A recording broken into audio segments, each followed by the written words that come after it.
আসসালামু আলাইকুম। আমার নাম আরাফাত রোহান। আমি পড়াশোনা করেছি নটরডেম কলেজ থেকে। আমি ডাক্তার হতে চাই, কারণ আমার বাবা মার স্বপ্ন আমি যাতে একটা ডাক্তার হতে পারি এবং দেশের মানুষের সেবায় নিজেকে নিয়োজিত করতে পারি। বলতে গেলে তো মেডিকেল প্রিপারেশন শুরু হয়ে গিয়েছিল কলেজের প্রথম থেকেই, কারণ তখন থেকে রেটিনার সাথে যুক্ত ছিলাম। তো তখন থেকে একটু একটু করে প্রিপারেশন নেওয়া শুরু করেছি। আর রেটিনার সাথে আমার যাত্রা শুরু হয় এসএসসির পরপরই। তখন রেটিনা একটা অলিম্পিয়াড আয়োজন করেছিল, বায়োলজি অলিম্পিয়াড। তো সেই অলিম্পিয়াডটা দেওয়ার পর থেকে অদ্যাবধি আমি রেটিনার সাথে যুক্ত আছি। রেটিনা থেকে বেছে নেওয়ার অনেক কারণ ছিল, তো কয়েকটা কারণ যদি বলি, যে প্রথম দিকে আমি যখন রেটিনার ক্লাসগুলো করতাম তখন দেখতাম যে অন্যান্য যারা পড়ায় সবার তুলনায় রেটিনার পড়াটা ভালো ছিল। তাদের এক্সপ্লেনেশন ক্যাপাবিলিটি অনেক ভালো ছিল, আমি জিনিসগুলো আরও ভালোভাবে বুঝতে পারতাম। তাদের কোয়েশ্চনটাও যথেষ্ট স্ট্যান্ডার্ড হয়। তো মোটামুটি সব কিছু মিলিয়ে রেটিনাকে বেছে নিয়েছি। তো রেটিনার ক্লাসগুলি অনেক ভালো ছিল।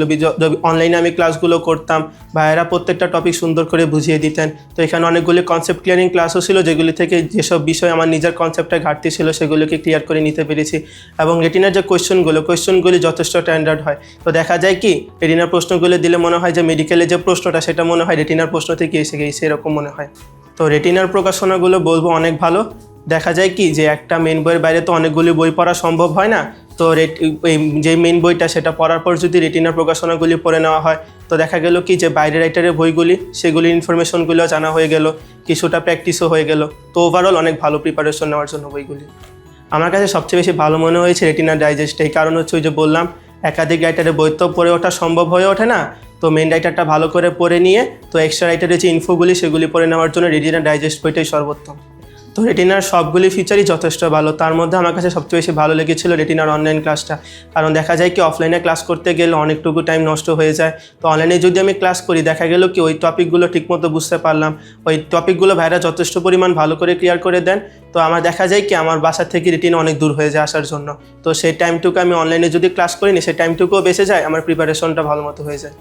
অ্যাডমিশন জার্নিতে বলতে গেলে আমার ফ্যামিলি আমাকে অনেক সাপোর্ট করেছে। যেমন দেখা যেত যে কোনো একটা উইকলিতে নাম্বার কম পাইছি, তো যদি মন খারাপ করে থাকতাম, আমার ছোটো বোন আমাকে জিজ্ঞেস করতো, ভাইয়া তুমি মন খারাপ করে আসো কেন?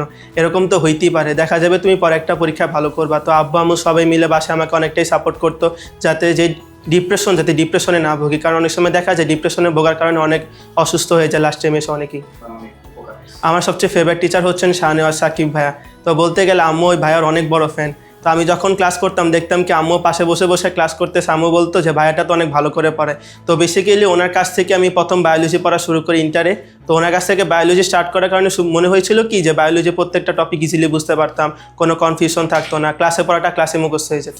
ওভারঅল রেটিনা সম্পর্কে আমার মতামত, আমি বলবো যে সবাই রেটিনার সাথে যুক্ত হওয়া উচিত। কারণ আলটিমেটলি একটা কোচিং সেন্টারে তো নির্ভর করতেছে না তোমাকে কতটুকু শেখাচ্ছে, আলটিমেটলি সেটা নির্ভর করতেছে তুমি কী পরিমাণ তাদের কাছ থেকে সাপোর্ট পাচ্ছ, সার্ভিস পাচ্ছ।